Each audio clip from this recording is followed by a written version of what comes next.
Welcome to Poland Daily.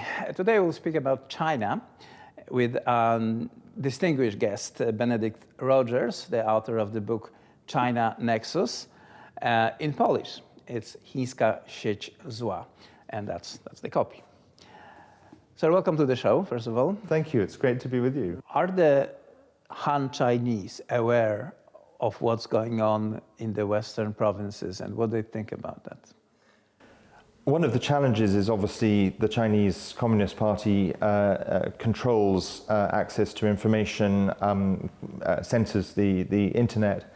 So a lot of people may not be fully aware, but there are certainly some who are aware, and there have actually been some very brave Han Chinese journalists and YouTubers and bloggers that have actively gone and researched it and made films about it. So there are Han Chinese voices on this, and I think Han Chinese who know the full truth are as appalled by it as we are. Few and far between. Yes, because of the state's propaganda and restrictions. Okay, the China.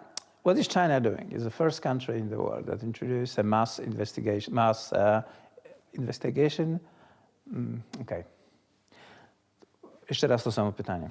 China was the first country in the world that established the social score system that basically limits the freedoms in all imaginable aspects and forces people to behave, so to get a job, to keep their apartment, and so on and so on. And is this being researched, how this influences the Chinese citizens and the Chinese abroad? I think it is being researched, but probably more research is needed. But certainly it is a system that controls every aspect of people's lives.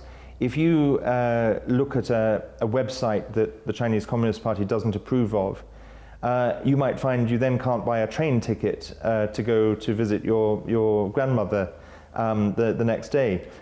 If you cross the road at a red light, you might find your social credit score goes down and you can't do certain things. It's an extraordinary Orwellian intrusion into private lives. Mm-hmm. What bothers me is that other governments in the world are looking at that with an interest. Wow, that's the way to maintain power. Yes, I mean that's extremely concerning, and the Chinese Communist Party is definitely a facilitator of repression in other governments as well, both by inspiring examples and role models and by transferring the surveillance technology.